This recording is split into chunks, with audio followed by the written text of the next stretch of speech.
knowing me as enjoyer of sacrifice and austerities, friend of all beings, he attained peace.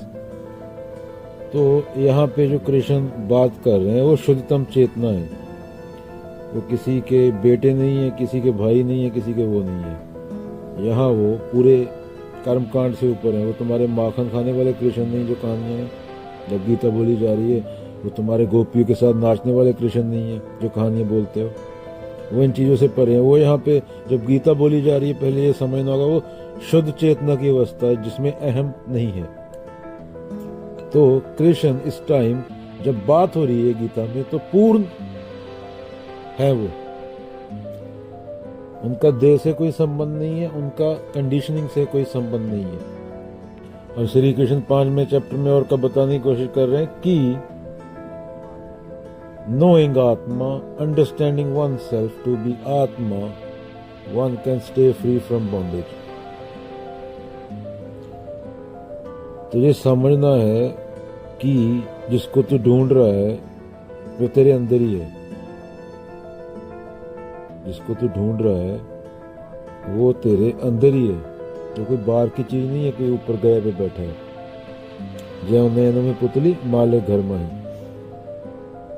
तो life का मकसद क्या है? उसके साथ एक हो जाना, उसी को मुक्ति बोला गया है।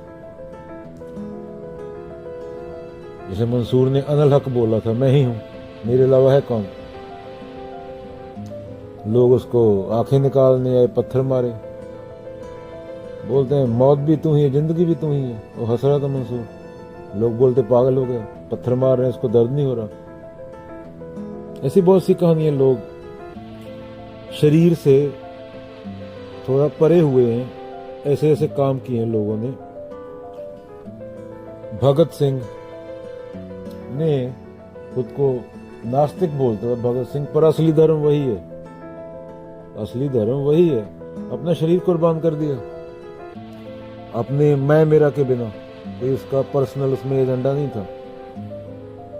हमें तो दिखाना होता है कि मैंने ये डाला है, वो डाला है, ये धार्मिक चिन्ह डाला, मैंने पग पहनी है, मैं सिख हूं। असली धर्म क्या है कि खुद को कुर्बान कर देना बिना किसी वैनिटी के। सब असली धार्मिक बंदा वही है। तो भगत सिंह से बड़ा कोई धार्मिक हुआ ही नहीं। भगत सिंह के धर्म पे सवाल उठाते हैं लोग जो रात को 12 बजे बाथरूम तक जाने से डरते हैं। गले में मिर्चें डाल दी थी, तेरे मच्छर लड़ जाए तो 911 उनको कॉल करेगा। बर्फ पे लिटा के रखते जब तक बेहोश नहीं होता था। ये आदमी जो शरीर को सीरियस लेता हो, देह को, तो कर पाएगा ऐसा? 40-40 दिन भूख हड़ताल। तेरा तो स्नैक मिस हो जाए जिस आदमी का मेरे को दोपहर का लंच नहीं मिला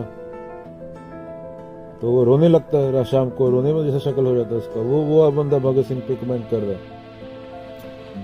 तो क्या बोल रहा था? नोइंग, ज्ञान, अंडरस्टैंडिंग वन सेल्फ। असली योगी वही है। तो भगत सिंह असली योगी था, वो समझ गया था। नाम जो मर्जी दे लो, उसने आजादी बोल दिया। भगवान बोल लो, यो बोल लो, नाम जो मर्जी बोल दो, फ्रीडम। भगत सिंह के लिए फ्रीडम था भगवान। उसके ऊपर उसके लिए उसके साथ एक हो गया, कुर्बान हो गया बिना देह की फिक्र किए हुए। तो असली मायनों में भगत सिंह धार्मिक था, वही असली धर्म है, हमारे वाला नहीं, ये कर्मकांड वाला।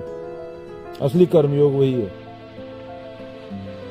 इसके बाद by fixing the mind on paramatma one can attain liberation. So in this way Krishna has told that Arjun you should practise karma yoga, have no doubts that by acting on the word you can attain liberation.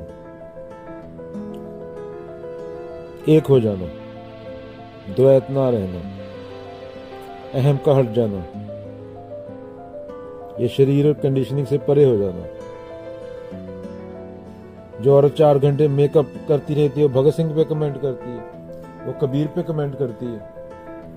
Kabir को समझना कोई खाला जी का बड़ा है। लोग PhD कर मर गए। कबीर जी अनपढ़ थे, पढ़े लिखे नहीं थे, सब मुंह से बोलते थे, लिखना नहीं आता था। उनके नाम पे पीएचडी कर बंदे मर गए, डॉक्टर लगवा के नाम के साथ। उनको जानते हो तुम या कबीर जी को जानते हो? तो असली नॉलेज वही है, खुद को जानना।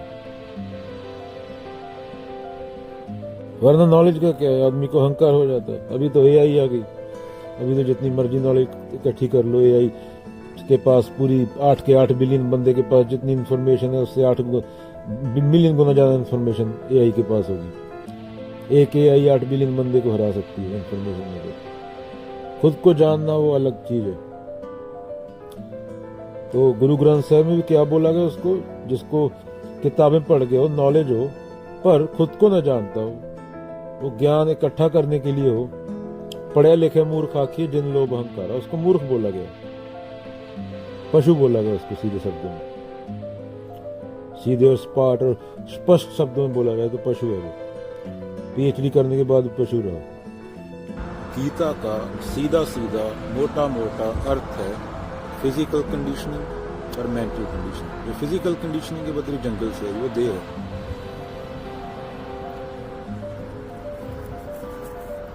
बंदर को क्या चाहिए होता है? केला और बंदरी। इलाके के लिए जानवर भी लड़ते हैं। और इंसान को पैसा और औरत, पैसा और सेक्स। और दूसरी क्या कंडीशनिंग होती है? मेंटल। ये फिजिकल होगी जंगल वाली। मेंटल में क्या आता है? जहां पे तू पैदा हुआ वो तूने आइडेंटिटी पकड़नी, अब तू उसी आइडेंटिटी को डिफेंड करेगा। वो तेरे हाथ में नहीं थी, सत्य से कोई लेना देना नहीं है उसका कि तुझसे घर में पैदा हुआ, हिंदू घर में पैदा हुआ, मुसलमान घर में पैदा हुआ। वो सिर्फ कॉज एंड इफेक्ट है। तुक्का लग गया तो पैदा हो गया तो यहाँ पे है। और इंसानियत ही तुक्का है, तो वो आइडेंटिटी सत्य नहीं हो सकती। और उसी के लिए इंसान लड़ता रहता है। जब तक तू इन दोनों चीजों से ऊपर नहीं उठेगा तब तक तू पैदा नहीं हुआ। तो दुनिया का सर्वश्रेष्ठ धनुर्धर हो सकता है, टॉप क्लास कुछ हो सकता है, आईक्यू तेरा 200 हो सकता है, पर तब तक तू पैदा नहीं हुआ। और कृष्ण अर्जुन को आज के मोटिवेशनल स्पीकर जैसे ये भरोसा नहीं दे रहे कि तू जीत जाएगा। वो इन चीजों से ऊपर उठ के कर्म करने की बात बोल रहे हैं, बिना कर्ता भाव के। क्या बोल रहे हैं? कर्म करने की बात बोल रहे हैं, बिना कर्ता भाव के। बोल रहे हैं करने वाला तो मैं हूं, तू खुद को बीच में क्यों ला रहा है? करने वाला मैं हूं, कारण कारण सब एक है, दूसरा नहीं कोई। तू खुद को बीच में क्यों ला रहा है? फूल खिलता है, खुशबू आती है। फूल ये नहीं देखता कि मेरी खुशबू हिंदू को हो जा रही है, मुसलमान की। उसकी एग्जिस्टेंस ही खुशबू का कारण है। ये भेद सिर्फ इंसान के मन में है। तो अर्जुन तू युद्ध कर। जीतने की उसको वो नहीं बोल रहे अगेन, जैसे आज के मोटिवेशनल स्पीकर बोलते हैं, यू कैन डू इट। युद्ध कर, क्योंकि वो तेरा कर्म है, वो जरूरी है। ये अपनी कपोल कल्पनाओं को छोड़ के, जब तक अहम है, जब तक कंडीशनिंग से ऊपर नहीं उठता, जब तक ईगो है, क्योंकि अहम ही बेचैन है। अहम इन चीजों को पकड़ के रखता है, किसी चीज को पकड़ के। अहम किसी चीज को नहीं पकड़ेगा तो अहम खत्म हो जाएगा। अहम है ही नहीं, उसको हर टाइम कोई ना कोई चीज पकड़ने को चाहिए। अहम, ईगो द्वैत में होती है। यहाँ पे अद्वैत आ गया, वहां पे ईगो खत्म हो गया। तू करता, तू हुआ, मुझ में रहा ना हो। जब आपा पर का मिट गया, जित देखूं तित तू। एक मूरत अनेक दर्शन, कीने रूप अनेक। खेल खेल अखेल खेलन, अंत को फिर एक। कबीर कुआं एक है, पानी भरे अनेक। बर्तन में ही भेद है, या बर्तन में ही भेद है, पानी सब में एक। कबीरा।